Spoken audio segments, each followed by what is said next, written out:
G'day everyone, Chris from Primac Sports here with part 3 of our Round 3 NRL preview. Again, I'm flying solo with no crowds here. Hopefully we'll be back in time for next week's shows. First up on the Sunday games, we've got the Warriors hosting the Storm over in New Zealand. For the Warriors, we've got Charlie Gubb and Albert Vete in, Sam Licioni and Raymond Faitala Mariner of the outs there. They've also named an extended bench with John Pallavi, Conrad Hurrell and Jonathan Wright on an extended bench as cover for injury and judiciary concerns with Ben Madaleno, Blake Ashford and Manu Vatuvai respectively. The Storm, nil changes. Obviously the big news during the week is that there's no Billy Slater for them. A very handy replacement though in young Cameron Munster, and the bonus of that is they won't lose him for Origin due to his antics on the pre-Queensland bonding camps that they held earlier in the year. It'll be interesting to see the development of young Curtis Scott, a former Shark. In the centres, he looked quite strong last week for a young guy who's only sort of all of 19 years of age, and certainly looking to see how he develops as he comes along. The Warriors, for once, head into a match against the Storm with a bigger name spine. However, performances certainly haven't lived up to the hype. Really need to see some more from Roger Tuivasa-Sheck and Sean Johnson. Those key players really need to up their output before their coach finds himself with a foot up the arse and pushed out the back door. I can only see more misery here for the Warriors. Even though it's their first home game of the season, they are normally a little stronger at home. I certainly see them getting this one done. I see the Storm getting this one done 1-12. While Krause is again off travelling, he has sent through his tip of the leading the Warriors 1-12. In the second and Sunday afternoon games, we see the St George Illawarra Dragons host the South Sydney Rabbitohs in quality Sunday afternoon football at the SCG, the traditional home of rugby league. For St George, they've got Ewan Aitken in for Kurt Mann with an ankle injury, while South Sydney have got no change to their 17 with Chris Grevesmuir and Michael Oldfield named on an extended bench. The injury to Kurt Mann sees the change many have asked for, with Josh Dugan returning to fullback. I'm not sure if this will be a permanent move or not. Obviously, Dugan's performance while Mann's out injured will certainly dictate a lot of that. But Coach Paul McGregor's put a lot of time into this positional change, and Mann's one shocker of a game against the Sharks last week may not completely change his mind.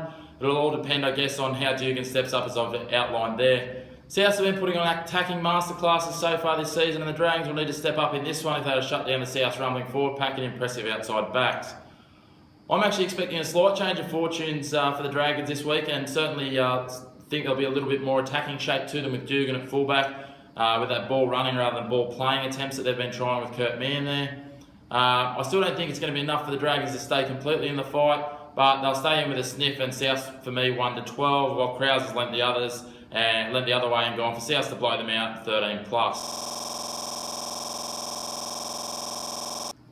Finally, Monday Night Football, we've got the Manly Seagulls hosting the Cronulla Sharks at Brookie Oval. Manly, no changes to their 17. The Sharks have named Chris Hyington onto a bench with Joseph Paulo pushing out to 18th man.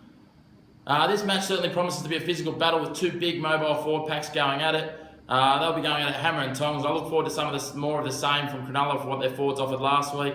Where the second Fafita brother David certainly led the way for mine. The Sharks forward pack was very impressive last weekend, as I outlined there. David Fafita and his brother Andrew both impressive.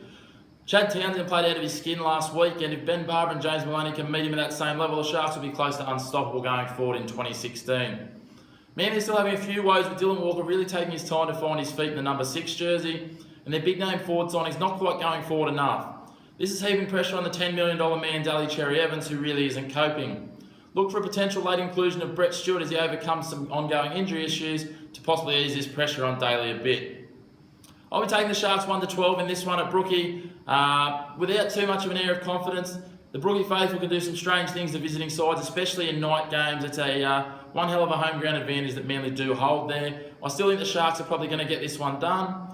Krause, who will be live on deck for this one, heading down to Brookie, in what will probably fare up to be a spiteful family affair, as Mrs. Krause, who's attending with him, is a silver tail from way back. Krause has stuck true and gone with his boys blue 1-12 in this one as well. Thanks again for tuning into our weekly previews for the NRL. Hopefully you caught all three parts of the Week 3 preview. Let us know below in the comments what your thoughts were. Give us some feedback. Let us know how we can improve this so that it's a better service and a better lot of content for you. Feel free to give us a like and a share on Facebook. Follow us, we've got Twitter as well, Primac_sports at Twitter. Facebook.com/Primac Sports. and feel free to follow myself on the Snapchat where I give my opinion on all things rugby league during the week. Thanks again for tuning in. We look forward to seeing you again next week.